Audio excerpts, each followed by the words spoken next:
Okay, so today's the 12th. Your second test is, making sure I get the right thing here, this Wednesday the 14th, okay? Then what I have for you guys is your retake next week, next Wednesday at 11, I think is where most people chose to take it. Do I have anybody here taking it at a different time?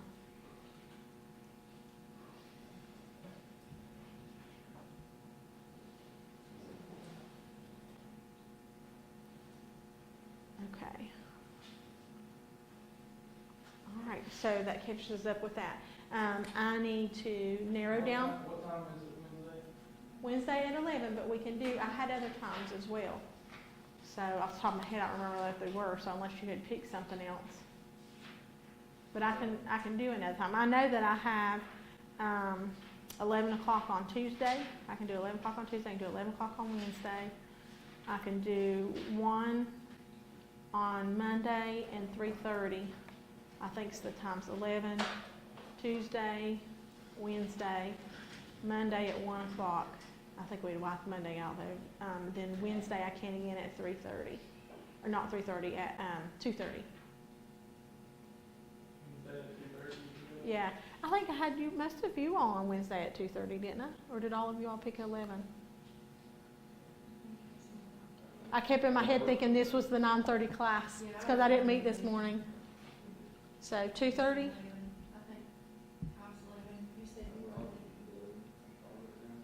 Okay, I have, it doesn't matter to me, you guys just tell me what I need to do. I'm in class at that time. Both times, 2:30 and 11? 2:30 I'm Okay, so you can do 2:30 on Wednesday? Yeah. Okay, and then some of you guys are going to do 11 on Wednesday, not on Tuesday, right? You know, I can probably do 2:30. It's okay, it doesn't matter to me, you guys tell me. That makes sense because I'd be over here anyway and I could get more stuff done. Okay. That day before they come. All right, so right now I have one of you at 11 on Wednesday. You gonna do 2:30? Okay, 2:30, 2:30, 2:30, 2:30, 2:30, 2:30. Are you taking it 2:30 or 11? 2:30 On the 21st. on the 21st. Yes, I put it on the 22nd because I looked at it wrong. All right, for those of you who are watching it by recording, if you're doing something different, that's okay. Okay. All right, so right now I have Group B taking it at 2:30. Okay. Gotcha. Now what we need to do is narrow down your information. That's your old stuff. Okay. Your new stuff will start on the second half of chapter 15. It goes 16 and we will finish 17 today with no problems because it's basically, I gave you the bulk of it already. So now we just need to do a little bit of conversation about the alimentary canal and some of its parts. So let's narrow down information first. So we're going to start on chapter 13 to do that.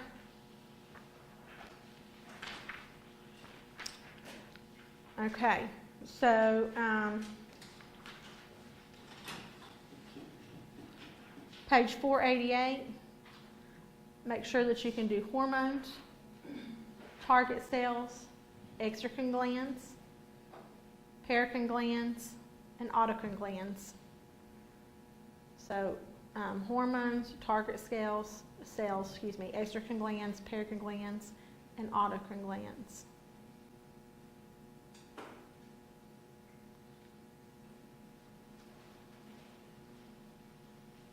Page 489, table 13.1, a comparison between the nervous system and the endocrine system.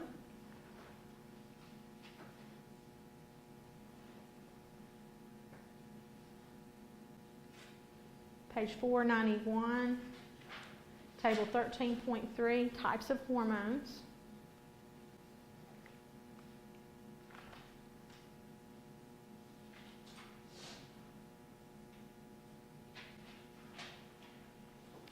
Okay, the reading is in various places, so I'm going to just tell you the statement. Make sure you know the difference between a steroid and a non-steroid hormone and how they react. We've got two tables that will help us do that.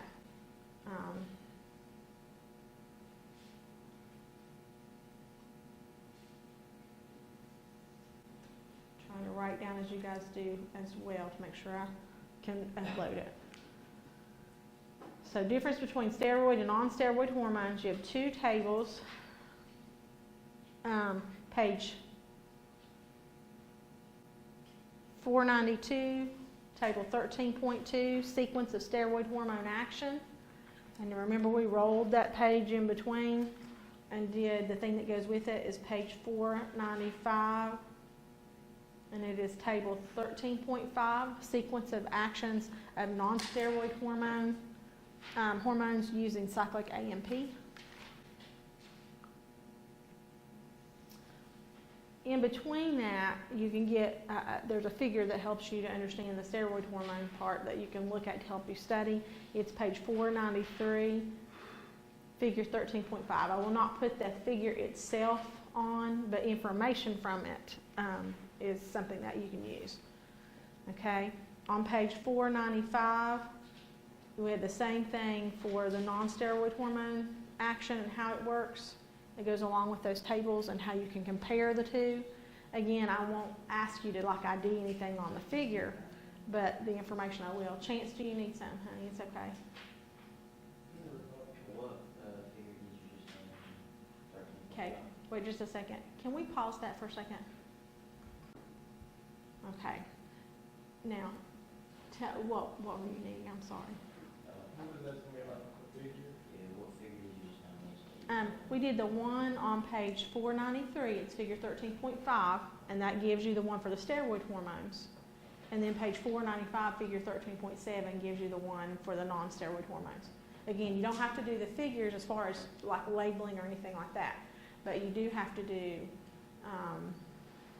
do it for information. It helps you to study. So does that help? Yeah. Okay, I'll try really hard not to say names, so I apologize for that. Okay, appreciate you understanding. Okay, our next thing that we need to look at, let's see, I don't have to do that.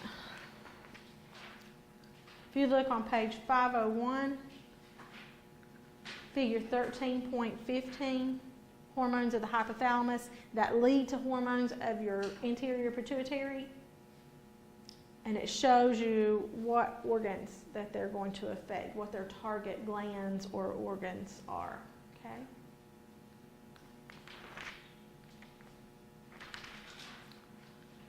All right, page 504, table 13.6, hormones of the pituitary gland. You do not have to do the source of control, only where it comes from and its action. Page 506, table 13.7, hormones of the thyroid gland. Again, you don't have to do the source of control.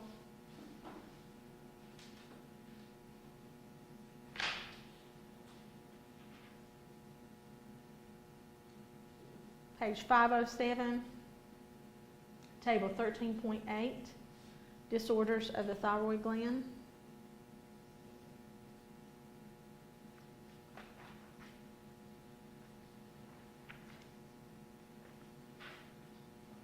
Page 511, table 13.10, comparative effects of epinephrine and norepinephrine.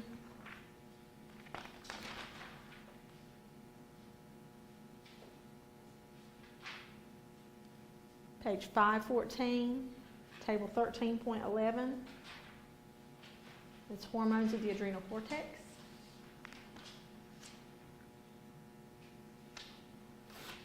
Make sure I'm not adding something. Let's see, 504,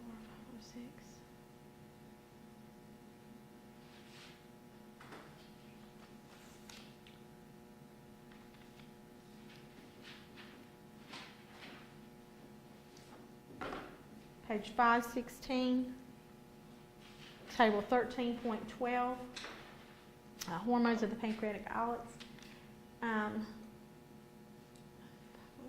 506. I'm double checking stuff here for what you have to do as far as the matching.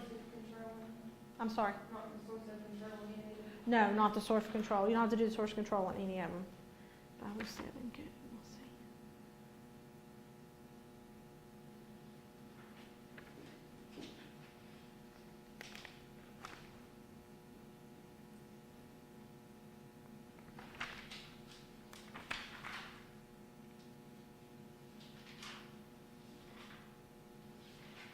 Okay, did I do the 516? Yes, I did. Okay, so what you have, I was double checking to make sure I didn't add something I shouldn't have. These tables are still a matching situation so that you realize where you're at.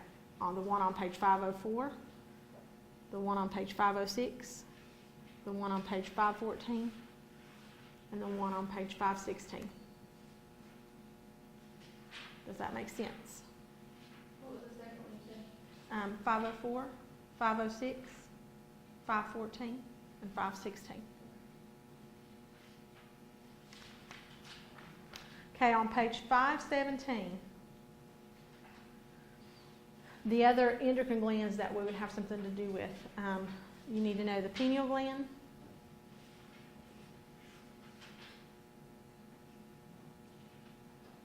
you need to know that it secretes melatonin and what that does. You need to know the thymus, and that it secretes thymosins and what they do. And then the last you don't have to do for this test because we'll do the reproductive later on, but I want you to make sure you're aware, of course, that we have reproductive hormones.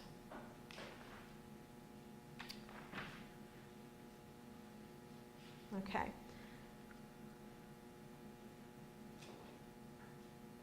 The things that will help you with this, where you had to do,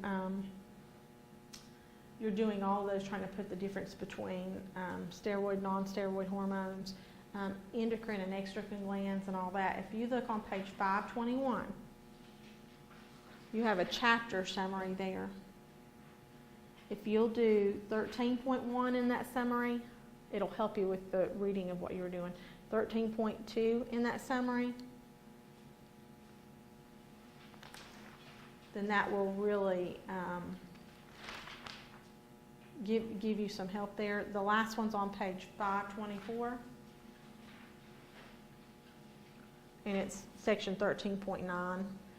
You don't have to do all of it because I told you don't have to do the reproductive ones because we'll do that in the reproductive chapter. But you do number 1 and number 2, pineal gland and thymus, and it kind of gives you a condensed version of that. That'll help you study. Okay, let's look at chapter 14.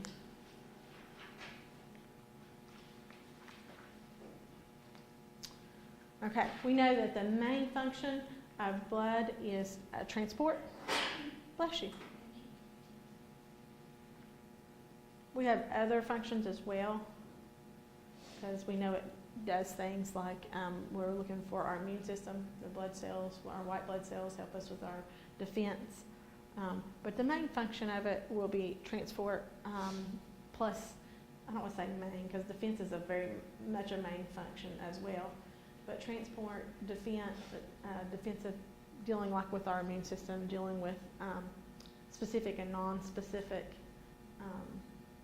attacks on something that would come into our bodies. Okay, you need to know on page 529, you don't have to do the figure, but I would like for you to have these percents down. It's not often that I ask you to memorize percents, but in this case I do want you to have those. Know that our hematocrit, what our hematocrit is, and that it makes up about 45%, our plasma makes up about 55%, and the remainder is less than 1%. That's our Buffy coat made up of our platelets and our white blood cells. You need to know that the other name for hematocrit is packed cell volume.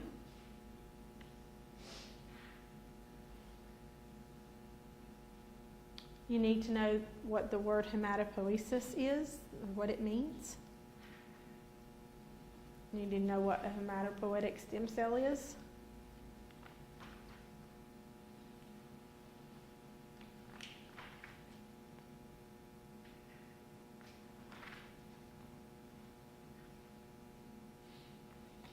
Page 534, table 14.1. Your dietary factors affecting red blood cell production. What page was that? 534. It's table 14.1. Page 535, Table 14.2, these are some types of anemia. Page 536, Table 14.3, major events in red blood cell destruction.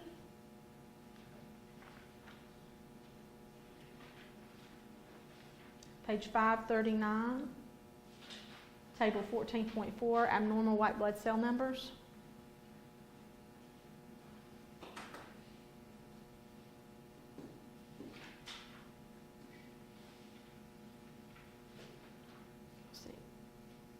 Page 538, we're going to back up one. I'm going to introduce a couple of terms to you that I don't remember if we talked about. Leukocytosis and leukopenia. Okay, leukopenia means that your white blood cell count is too low. Okay, with leukocytosis, it means that you have too high a number of white blood cells circulating. So leukocytosis and leukopenia.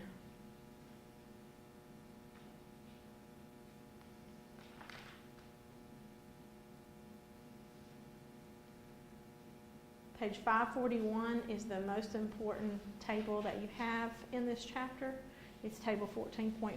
It gives you the cellular components of blood. Added to this, we want to put in that red blood cells have about around 120-day life cycle or lifespan.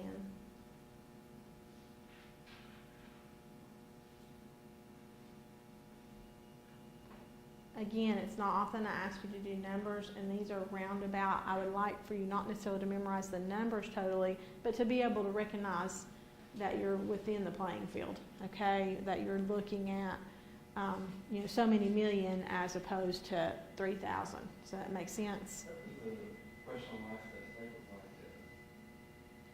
Yeah, I took it out. Yeah, because yeah, you were supposed to do that, but we were supposed to do it for the second half of chapter 15, not here. So I took it out, but it will be fair game for the next half because it introduced within blood pressures as well. There are two places where it was brought up. Yeah, and I did take that out. Okay, let's see. Page 542. Table 14.6, plasma proteins.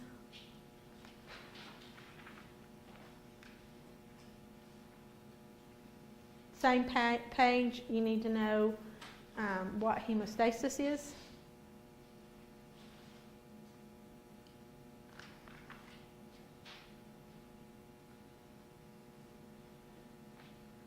Page 544, table 14.7.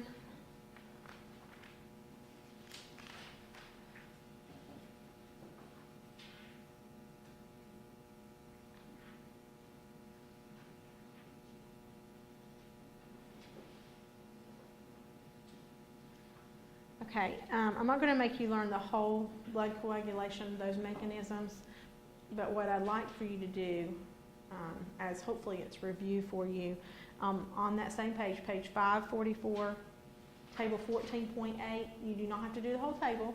That last, talking about thrombin, make sure that you understand that it causes fragmentation and then joining of fibrinogen to fibrin in the extrinsic clotting and in the intrinsic fibrinogen to fibrin. It's going to do the same thing. It's the last step that we have to get that fibrin clot.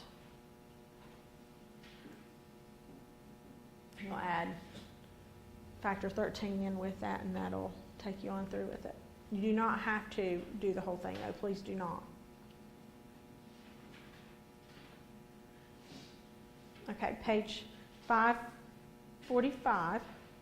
You need to know what a thrombus is, what an embolus is, and what an embolism, what it means for that to be traveling.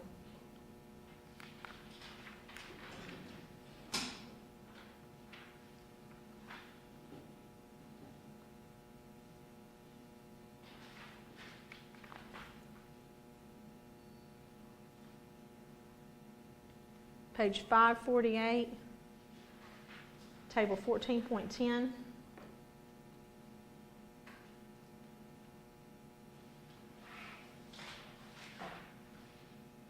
page 549, table 14.12. I'm sorry, 14.10 is factors that inhibit black blood clot formation. And then on page 549, table 14.12 is antigens and antibodies of the ABO blood groups.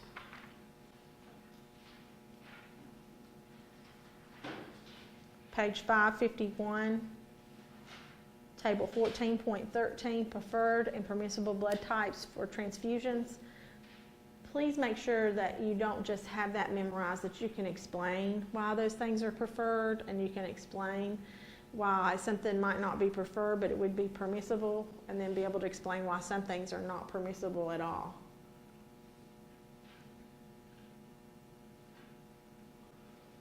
Okay, and also to understand, on page 551 we have the RH blood group.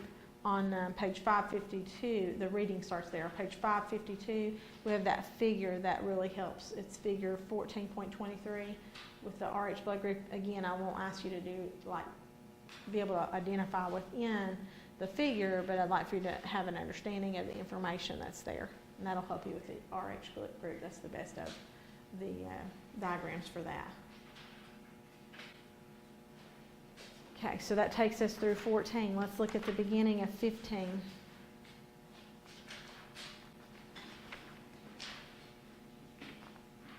Okay, you need to know the wall of the heart.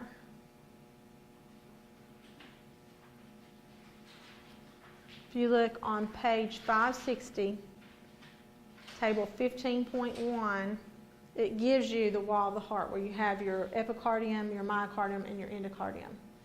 But remember, on the outside of that, I did it in 6 parts. Remember that we did the coverings of the heart as well. So you want to add to that where we do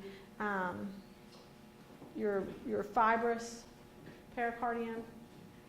And then right inside of that, we're going to have our other serous membrane, your parietal pericardium. And then right inside of that, you'll have your epicardium, which is, if we're talking about the coverings in the heart, what do we refer to it as? If it's a covering, it's referred to as, say it out loud. Yeah, our visceral pericardium. If it is a part of the wall of the heart, we generally refer to it as the epicardium. So we have those coverings, 3. We have the wall of heart that are 3, but I only actually have 5 parts, right? Because that center part is the same thing with 2 different names depending on how I'm referring to it. If I'm referring to it as the covering, or if I'm referring to it as the wall of the heart. See if I left anything out. Let me see, we went fibrous pericardium, parietal pericardium, visceral pericardium, which is also the epicardium, myocardium, endocardium. Okay, your valves of your heart, page 561. Table 15.2. On that same page, know what your chordae tendineae do along with your papillary muscles. Chordae tendineae cannot work without papillary muscles, nor can papillary muscles work without chordae tendineae.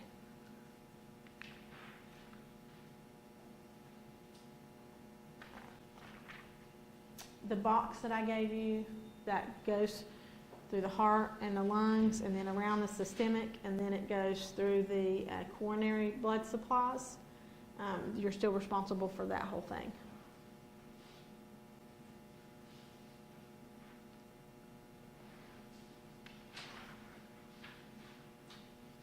Okay, page 566,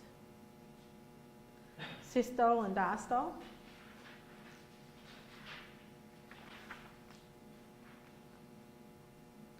Page 568, looking at our heart sounds. Remember, those are our valves closing, your lub and your dub. Page 568.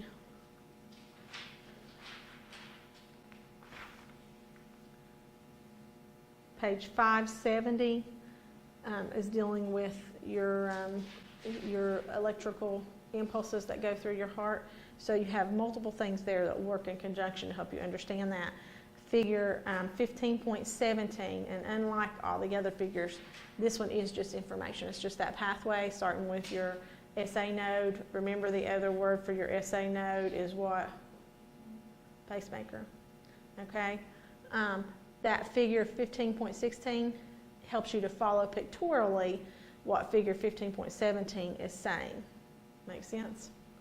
Then page 571 gives you your ECG, and it shows how when we're doing yellow, we're having that depolarization.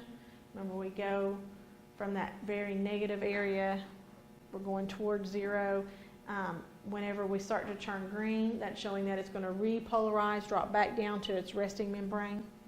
And if you follow it through, we can see it starts with our right atrium, works its way through the right and the left, then it starts to repolarize, and both our right and our left ventricles will begin to contract from the bottom up. And then what we'll have is, once they have done that completely, you'll start that repolarization of those. And that takes us through each one of our waves, our P, our Q, our S, and our T. Okay? And I believe that finishes this. I think everything. I'm going to take, because I cannot remember if we stopped there or not, and it's just minor. So I'm going to take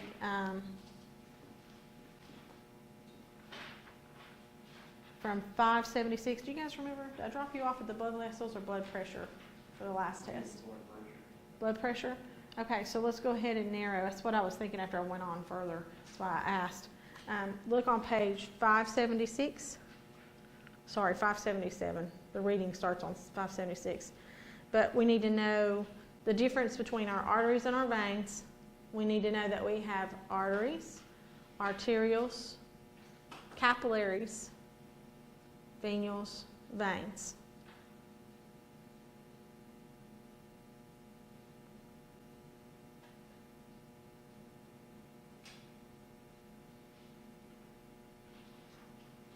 Okay, if you look on page 577 as well, you'll see the terms vasoconstriction and vasodilation. Page 578 gives you a pictorial of how veins and arteries are different. What's two big things that are different for veins and arteries as far as their structure goes? Veins have valves, arteries do not, because why? Yeah, arteries are under high pressure from the heart. Veins, we've gone through those little bitty capillaries, so it's no longer under high pressure. So in order for blood to flow, that's something else that you need to know. In order for blood to flow back to the heart, what pushes it? What pushes it back to the heart? We have valves to keep from backflow, but what? Yeah, skeletal muscles and respiratory, right? So your skeletal and your respiratory muscles push it back to the heart. Another big difference between an artery and a vein is that an artery, remember, is going to have a thicker muscle wall because it is under pressure.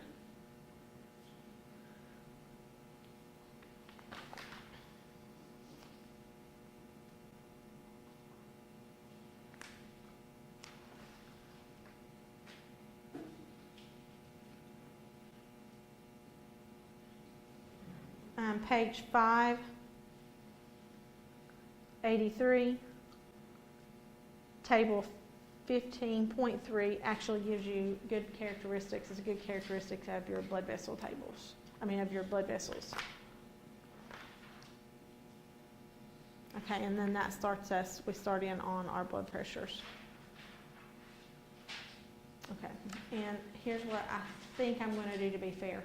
Since we did not have class this morning for this morning's classes, and I think there may be a person or two missing here because of some of the weather that's going on. I will stop this test at what I gave you guys last Wednesday, which would be, if you look for chapter 17, because there's not a whole lot that will go further with that, even though we will discuss more stuff. Page 552 is that figure I gave you, organs of the digestive system, and then I gave you the handout. And if you two will please remind me, I will make sure you get a handout. when we go up to lab, I'll print one and bring it up with me. But page 552, I may have one, I don't know if I do or not. As well as the enzyme handout. And we'll stop there so that we don't have anything new that anybody needs. We're just covering our old information, and now we're gonna do review. Does that sound fair? Okay, all right, so let's get in groups. Let's do, you guys be a whole group, since we're missing Morgan. And Chris, if you're good with it, I'm gonna let you record this part too, so they hear questions. Keep in mind, guys, mostly memorization questions, very little critical thinking at this point. Let me ask you this, will they be moving around because they may get on camera? Yeah, if you want to pause it just for a second. Okay, so what we're going to do now is put you in groups. You guys will be group 1, group 2, group 3, and we're just going to play our game like we normally do so that we can get a little bit of review in, okay? And I'm just going to kind of be all over the place. I'm not going to tell you where I'm going to be at, okay? Or at least I don't plan on it. Okay, so group 2. I will ask you, do you guys want old or new info? Doesn't matter? Okay, let's do this. When I'm looking at the liver, is it an accessory organ for the alimentary canal or for the digestive system, or is it an organ that is along the main alimentary canal? It's accessory organ. Yeah, make sure you guys talk with each other, okay? All right. Group 3, can you tell me, is the stomach an accessory organ for the digestive system, or is it along the alimentary canal? Okay. Group number 1, the pancreas, is it an accessory organ, or is it a part of the alimentary canal? An accessory organ. Group 1, sorry, you get to go again. There's only 3 groups. There's only so many ways I can arrange it. Okay, group 1. Do you have that sheet? Does anybody have it? Chris, let's pause it just for a second. Okay, so group 1. Of the juices, using that term loosely because they're not actually all listed as juices. Of those, though, where is pepsin located? Gastric juice. Group 2, can you tell me what it's going to break down? Just tell me what it's breaking down, not what it's breaking things into. I'm sorry. Proteins. Group 3, can you tell me what it's breaking proteins into? Peptides. Good. Group 2, can you tell me where I can find peptidases?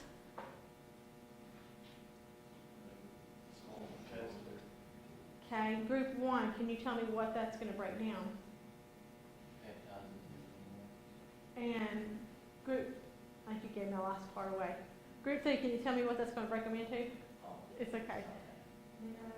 Amino acids. I barely heard you, so I didn't know if they heard you or not. Okay, so as you guys go through this is memorization, I understand, but you still have to have an understanding. Could you explain what we have happening here, where we take a macromolecule and we go all the way through the process of breaking it down into a form that we can absorb, right? Okay, now one of the things that I gave you that's not written on the table, but I gave it to you when I gave you, not the table, the figure at page 552, is the fact that it 90% of what you absorb is absorbed in the small intestine. Excuse me. Thank you.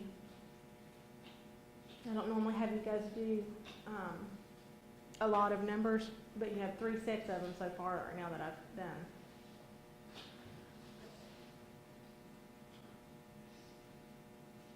Okay.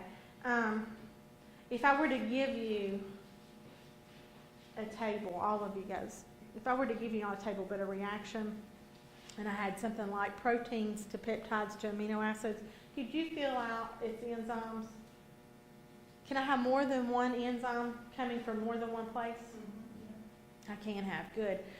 For instance, for proteins, I have proteinases and pepsins. right, from two different places, right? My pepsin's gonna be for my gastric juice, and my proteinase are gonna be for my pancreatic juice. Does that make sense? Okay. What's the only organ, or not organ, I don't wanna, it is, but, what's the only juice, again, using the term loosely, because they're not really technically all juices, what's the only one that has enzymes to break down all four macromolecules? Group 2, can you give me that answer? I'm sorry. Yes, pancreatic juice.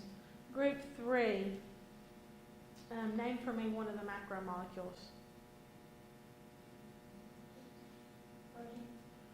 Group 1, can you tell me what sucrase does? Break down to two fatty acids and one glycerol. Talk with each other, sucrase.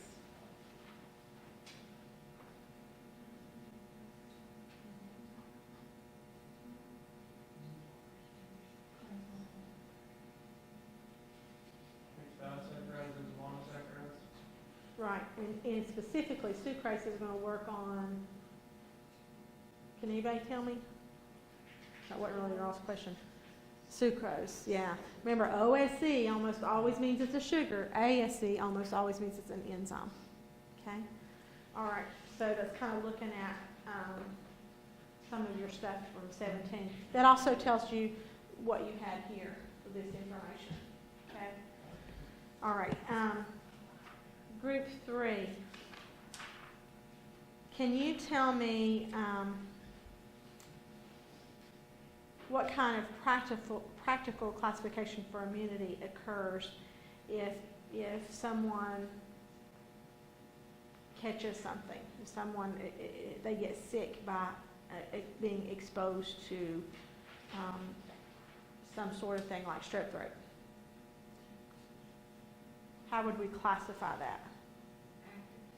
It is active. Is it natural or artificial? Natural, active. Okay. Group 1. Where is a transplant coming from if it is an isograft?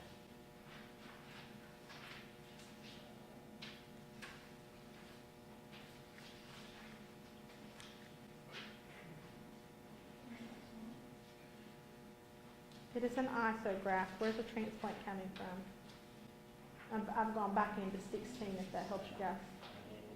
It's an identical twin. Good. Group 2. Can you give me one of the major immunoglobulins?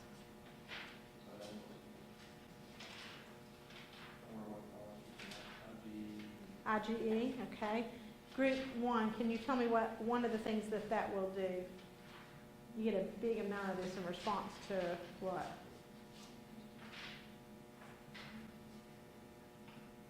He said IgE.